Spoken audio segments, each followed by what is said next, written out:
Halo Sobat Smart, hari ini kita sudah nih bersama founder dari bisnis unik kreasi jam tangan kayu dari Bandung, Pala Nusantara. Ada Kak Ilham sebagai foundernya. Halo Kak. Halo Teh Ana atau Mbak Ana manggilnya Teh Mbak Boleh Ilham. soalnya saya kuliahnya di Bandung juga nih Kak. Oke siap Teh Ana. Halo, selamat Baik, siang. baik sahabat siang. Gimana nih Kak kabarnya? Kesibukannya akhir-akhir ini sedang ngapain sih? Waduh kesibukannya ya. Hari-hari ini sebenarnya belakangan ini kan Pala cukup ini ya, cukup lagi disorot karena G20. Mm-mm. Jadi memang tim kita di kantor ini sama-sama workshop juga lagi ngejar beberapa apa ya, dealing dengan beberapa instansi, kemudian Mm-mm. juga kita ngejar produksi reguler kita, sama ada beberapa juga produksi untuk ini, untuk B2B ya, untuk beberapa instansi tersebut lah, Oke, order-order. keren banget emang. Nah, ngobrolin tadi kan kesibukannya dari Pala Nusantara dan kesibukan Kak Ilham nih ya.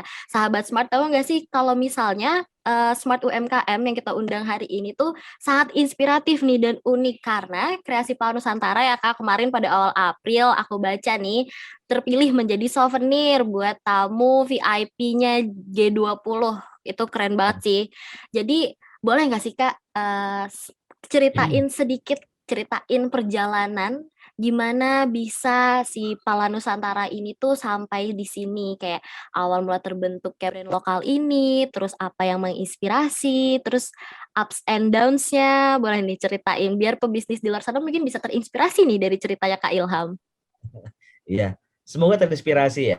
Tapi Hmm, karena story-nya, cerita saya itu cukup, saya yakin setiap setiap entrepreneur pasti punya behind story-nya mereka, motivasi mereka untuk membuat produk ya, membuat brand. hmm, Nah, mungkin ada beberapa teman kita juga yang mungkin tidak luput dari apa yang saya alami. Mungkin ada, oh mungkin, wah ini sama nih gitu. Wah ini kelihatannya gue ada di titik ini sekarang gitu. Jadi memang hmm. awal mulanya kan saya basicnya desain produk ya Mbak ya. Jadi Oke. saya basicnya desain produk. Jadi memang hobi saya itu dari dulu memang sudah ke desain dan produk khususnya spesifik kayu. Jadi memang Hmm, dari zaman saya zaman saya kuliah itu saya ngambil ya beberapa produk yang memang hubungannya sama kayu, bikin mebel, bikin booth pameran, terus bikin hmm, pura-pura kecil kayak gitu-gitu. Pokoknya udah ada ketertarikan dari awal lah sebenarnya. Passionnya di situ. Nah, jadi awal ceritanya hmm. setelah saya lulus, mungkin Mbak juga ingat ya zaman dulu setelah lulus S1 atau mungkin masih kuliah ya sekarang ya, Iya, sedang kuliah. dan kuliah. Mungkin teman-teman juga yang lain masih kuliah atau mungkin sedang menuju lulus, biasanya muncul tuh kegalauan, risau kan. Betul, betul. Ah, gue mau ngapain nih zaman sekarang gila gitu, ya kan? Kalau mungkin zamannya anak sekarang at least jadi konten kreator udah itu paling aman ya, konten Hmm, kreator dengan penghasilan betul. TikTok, YouTube, wah udah ada lah. Nah tahun 2009 itu teman-teman ya termasuk saya juga Hmm, untuk setelah lulus itu sangat risau karena cuma ada pilihannya tuh cuma ada beberapa pilihan terutama untuk lulusan desain produk yang hmm. spesifik banget.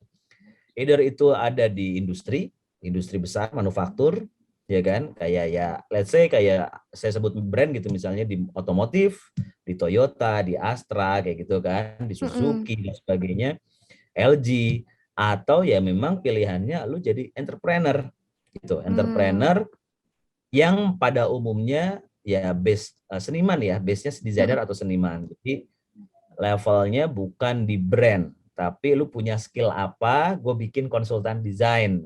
Lu punya Oke. lu punya apa, gue coba jadi seniman atau jadi entrepreneur yang memang slim business. Ya kayak gitulah. Jadi intinya lu kerja buat diri lu sendiri, lu gaji diri lu sendiri dan sebagainya. Mm-mm. Cuman perbedaannya zaman sekarang channeling untuk exposure diri atau skill lu, kalau sekarang kan banyak ya, apapun selama lu ada kemauan bisa Bisa. terjadi, bisa Eh. ada orang bisa dengan LinkedIn aja.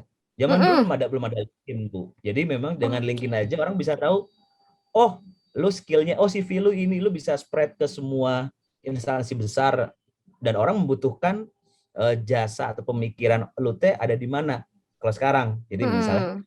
orang apalagi mau ngomongin dunia kreatif. Semua keilmuan pasti butuh orang kreatif. Orang kreatif sudah dihargai lah. Zaman saya dulu dari zaman kuliah saya tuh tahun 2004, orang kreatif tuh mau makan apa? Gak ada. Lu pilihannya, apalagi keluarga saya keluarga yang bukan dari lingkungan yang apa ya, otak kanan. Jadi saat kita ngomongin dunia kreatif itu, ya lu mau jadi apa? Mau jadi seniman, mau jadi apa sih? Ada statement, pernah dengar statement itu Iya, enggak? Nah ya, Kak. jadi zaman dulu kalau mau jadi apa, jadi seniman, makan apa gitu kan. Jadi dipandang sebelah mata banget. Dan itu masih terjadi sampai tahun 2009. Nah, saat saya lulus dari S1, mau lulus S1 itu udah mulai risau. Wah, ini gue mau ngapain nih? Mau kerja apa? Mau ngapain? Mau bikin apa? Mau kerja di Bekasi gitu, di industri 9 to 5 gitu ya, jadi buruh gitu. Iya. Asa kurang gitu ya. Asa gue ngapain gue kuliah jauh, apa dalam gue kuliah di sini juga. Gue memang dari awal niat saya memang jadi pembisnis, tapi jenis pembisnisnya atau entrepreneurnya teh masih absurd, karena ya itu kembali media untuk exposure skill lu atau kemampuan lu saat itu masih terbatas. Cuma ada path. Masih ingat path nggak? Iya, masih yang ya, cuma ada path doang. Instagram belum ada, TikTok belum ada juga ya kan. Terus kalau kita juga masih cari internet masih susah banget gitu. WhatsApp belum ada, masih BlackBerry ya iya, kan. masih Gitu. pakai BBM. Itu semua ya kan, masih pakai BBM. Jadi memang ada di zaman itu, bayang nggak sih, masih di zaman itu. Nah, itulah yang membuat ini kita mau ngapain ya. Nah, usut punya usut, jalan punya jalan, akhirnya namanya jodoh ya. Di tahun 2009 itu karena saya ketertarikan sama kayu, tadi saya bilang, dan saya punya bukan hobi ya, saya juga tertarik sama jam tangan dari dulu. Saya coba modifikasi, saya coba bikin sesuatu yang baru nih. Coba, saya ngelihat teman-teman saya lulusan desainer itu most of all menjadi desainer atau konsultan atau desainer mebel. Jadi bikin kursi yang harganya mahal, bikin booth, bikin apa, sesuatu yang masif lah, sesuatu yang masif. Dan saya merasa harusnya kayu itu dengan harga yang tinggi dan langka, sifatnya langka, saat itu masih cukup berlimpah ya. Masih banyak banget kayu-kayu itu. Cuman akan langka nih gitu ya. Dan karakter kayu itu kan mahal sebenarnya, karena eksotik banget kayu tuh. Lu harus numbuhin, lu harus punya, wah pokoknya ada proses lah, proses beberapa tahun, beberapa ratus tahun yang akhirnya saya kebayang kayu itu cuma dijadiin lemari gede dari jati misalnya. Iya. Jadi lemari jati. Ya kan sayang gitu. Sayang. Nah, makanya saya berpikir kayak oke, saya coba bikin aksesoris. Nah, 2010 akhirnya saya bikin suatu produk pertama riset jam tangan kayu juga. Jadi dari awal tuh langsung spesifik jam tangan kayu. Nah, langsung. Jadi saya ngelihat saya coba crosskan apa kesukaan saya jam, dan saya bisa apa kayu, dan saya basicnya desain produk. Saya coba coret-coret, saya coba ulik-ulik. Saya saat itu juga dapat inspirasi juga dari teman-teman di luar gitu, yang teman saya yang ada di luar negeri. Ternyata jam tangan kayu itu cukup populer di luar, cukup populer. Ada sebuah brand namanya WeWood, itu jam tangan kayu pertama di dunia. Akhirnya saya coba mendirikan saya membuat jam pertama kayu nih dengan hasil riset itu 2010. Saya kasih brand, saya bareng sama partner saat itu, ada mitra saya, ada partner saya juga, ketemu nih teman saya SMP, ketemu dia pembisnis dan saya kreator gitu. Ketemu, akhirnya kita bikin brand pertama di Indonesia, jam tangan kayu pertama di Indonesia. Coba apa? Tebak namanya apa? Apa tuh, Kak? Yang tahu nggak? Pengen Pasti tahu. lu tahu.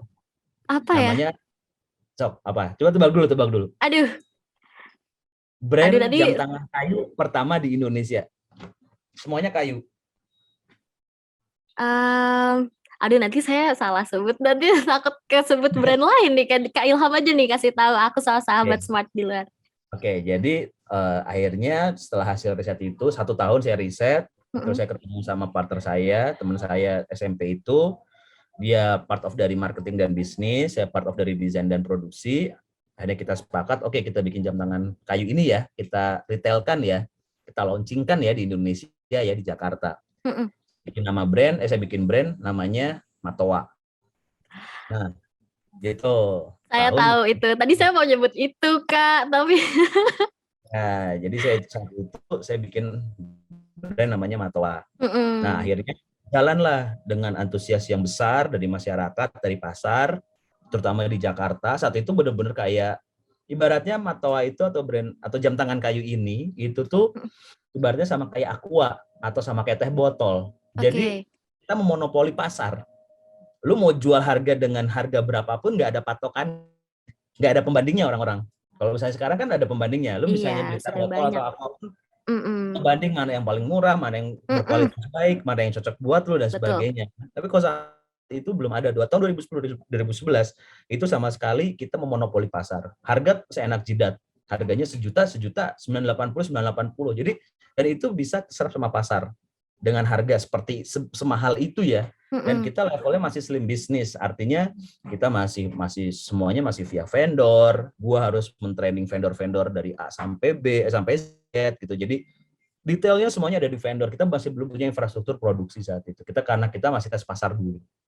Nah, akhirnya antusiasnya terus bergulir, makin gede, makin gede, makin gede. Kita mengedukasi pasar juga, pasarnya semakin tumbuh. Terus mulai ada awareness dari selebriti-selebriti di Mm-mm. Indonesia, karena jam tangan pertama juga di Indonesia.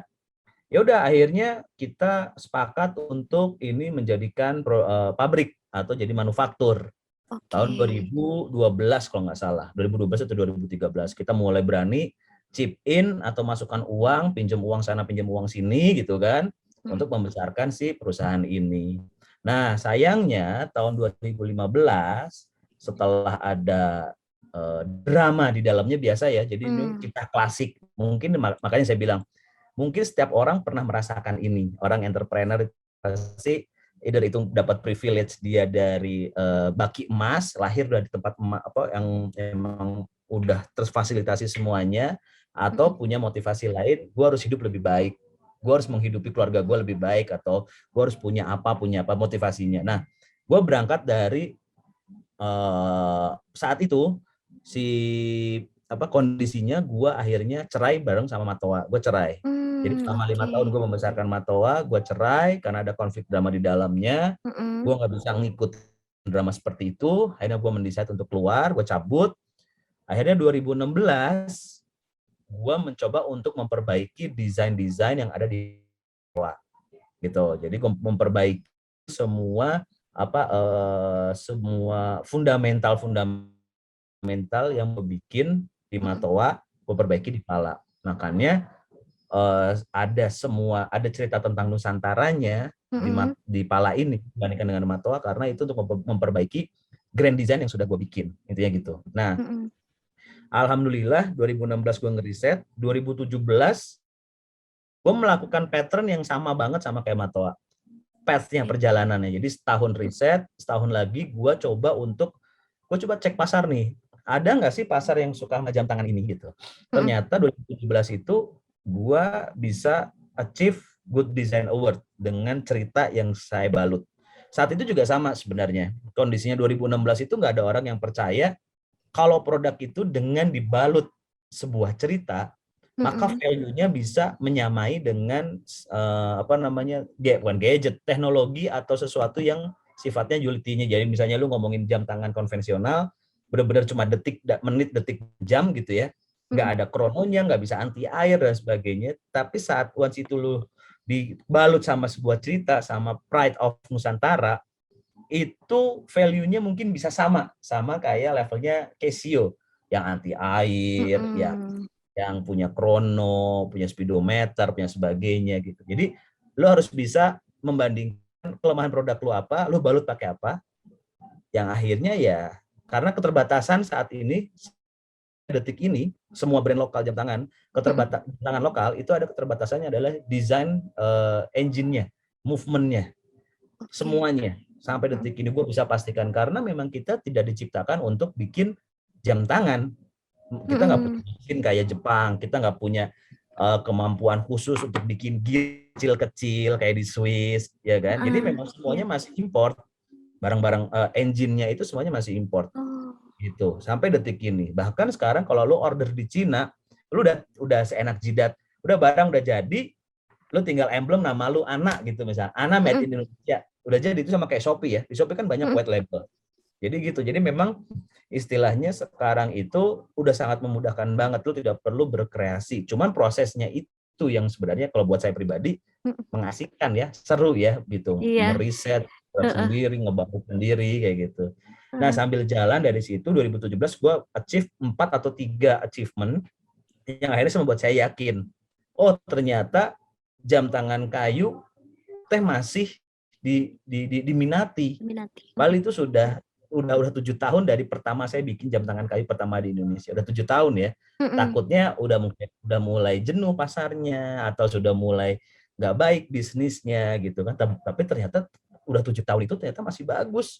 Cuannya tuh masih enakan gitu buat gue. Wah, Mm-mm. wah, wow, wow, gila nih cuannya masih sama nih sama kayak dulu di brand yang dulu gitu kan. Iya. Ya udah dari situ gue mulai seriusin, gue cari investor, gue cari partner, gue cari tim. 2018 akhirnya alhamdulillah ketok palu, infrastruktur pertamanya Pala itu jalan. Jadi akhirnya gue menduplikasi juga proses yang pernah saya bikin di brand sebelumnya. Benar-benar saya Mm-mm. coba duplikasi. Jadi ada proses A, proses B sampai proses Z. Saya bikin workshopnya, sistem bisnis seperti ini, bisnis kanvasnya seperti ini gitu ya. Cuman memang membedakan adalah pasar. Pasar yang Mm. mereka lebih ke mature mungkin ya, jadi lebih ke dandanannya yang rapih, preppy, kemudian yang eksklusif, elegan kayak gitu. Mm-mm. Sedangkan gua itu lebih ke pop, Iya. ngekultur gitu kalau Heeh. Pala itu. Karena kita memang sengaja mengangkat rohnya, bukan produknya saja. Kalau di sana di brand sebelumnya itu mengangkat kualitas, bukan kualitas, skill dari produknya. Wah, itu kan Mm-mm. banyak detailnya, terus tiap rantai juga kayu, walaupun Mm-mm. semuanya banyak kelemahannya ya. Cuman eh, itu menjadi strength-nya produk brand sebelumnya. Sedangkan Pala punya strength sendiri gitu. Jadi memang pasar kita berbeda, minat kita berbeda. Saya coba memperbaiki dari brand saya sebelumnya itu, gitu loh. Nah, akhirnya Mm-mm. moodnya pop ini ternyata lebih bisa masuk ke casual, lebih bisa masuk ke anak-anak zaman sekarang, Betul. lebih dan trennya sekarang itu ke arah situ gitu. Mm-mm. Nusantara jadi kontemporer, Nusantara yang bisa dinikmati sama Gen Z. Jadi Betul. sekarang kan pakai selendang doang atau pakai kain teh ke Mm-mm. mall sekarang udah banyak, bayang nggak sih? Lu udah Iya. pede pakai Betul. pakai pakai kain ke mall, sedangkan dulu 10 tahun yang lalu atau mungkin 8 tahun yang lalu nggak ada tren itu gitu loh.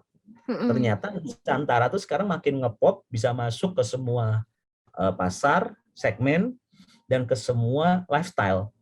Jadinya kontemporer banget nih, kultur banget, Nusantara jadi kultur. Nah, jadi sesuai dengan tren yang udah saya prediksikan bahwa statement Nusantara ini harus tetap ada di semua Mm-mm. produk yang kita bikin. Itu teh rohnya si Mm-mm. Nusantara.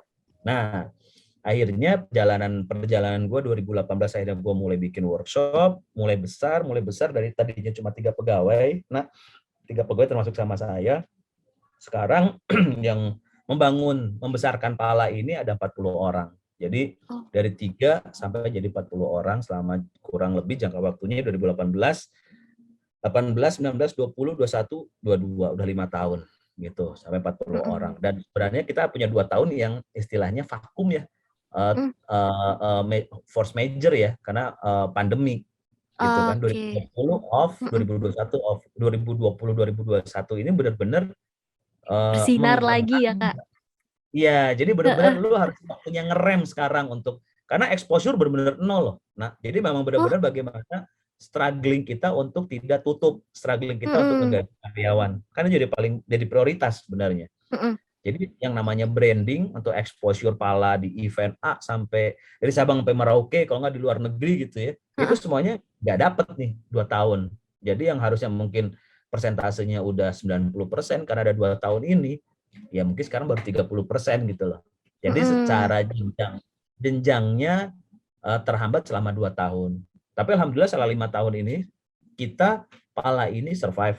Mm. Kita tidak ada satupun yang di layoff, kita tidak ada satupun yang dikurangi gajinya atau salary-nya. Alhamdulillah kita selamat dengan metode pembukuan keuangan yang baik. Jadi memang kalau Oke. tadi anak tanya gimana perjalanannya kurang lebih seperti itu, dan mungkin Mm-mm. motivasi saya memang selain ingin melestarikan mitologi dan budaya Indonesia, wah ini banget ya, apa bager pisan gitu aja istilah gitunya filosofinya ya. Tapi memang gue pengen seperti itu. Jadi part of dari strategi desain gue, marketing gue adalah penggunanya pala itu menjadi dalang. Jadi bukan kita ngomongin hanya, oh lucu jamnya ya, harganya berapa, beli di mana, nggak cuma kayak gitu. Ibu-ibu, mbak-mbak, mas-mas tuh nggak ngomongin itu, tapi udah ngomongin satu udah pakai pala. Artinya lu mewakili cerita yang ada di jam tangan tersebut. Lu harus ngomong lagi cerita tentang pala itu, tentang artikel atau roh yang lu kita masukin di produk tersebut. Kan ada ayam cemani, ada toraja, Nah ada itu badut, menarik tuh Kak, Jawa, menarik banget ya tuh. kan? Ada Itu tuh, merak, gitu, ada arwana, gitu. Nah, oke. jadi dia tuh udah jadi representatif atau brand ambasadornya Nusantara sebenarnya saat lu udah pakai pala. Jadi bukan hanya menciptakan lagi pala itu lucu atau pala itu murah atau pala itu mahal gitu. Jadi udah jadi BA, jadi brand ambasadornya. Jadi lu harus mewakilkan Indonesia untuk cerita tersebut. Betul, itu cocok banget sih Kak sama generasi aku nih ya, generasi Z tuh kan kita suka banget nih pakai yang lokal-lokal. Jadi kalau misalnya keluar nih ke mancanegara, misalnya keluar negeri, terus kayak orang-orang ngasih tahu kalau ke orang-orang kalau misalnya oh ini nih jam tangan hasil asli Indonesia yang Nusantara banget. Jadi kan orang-orang kayak Nusantara tuh gimana sih, kan kita bisa cerita tuh tentang Nusantaranya Nah, gitu kan ya Kak. betul, Nah, betul. betul.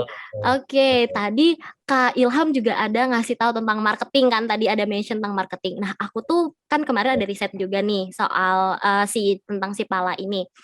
Ada satu yang eye catchy banget menurut aku tuh adalah setiap kali pengen launching produk nih, Pala ini tuh nge-upload konten yang menarik nih Kak, kayak salah satunya nih Pala Demit, aku suka banget. Kan kalau misalnya aku yang sebelumnya masih kurang tahu nih, ini apaan ya? Pasti kita nungguin kan, pasti penasaran banget. Ini apa ya? Apakah bakal ada sesuatu yang selanjutnya tuh bakal tentang horor-horor gitu kah? Atau apa sih gitu kan? Nah, aku pengen tahu deh, dari segi teknik marketing ini tuh gimana sih Pala Nusantara itu tuh bisa ngasih experience baru buat calon pembelinya nih Kak, dari segi teknik marketingnya kayak gini tuh? Oke. Jadi sebenarnya basicnya kita tetap megang prinsip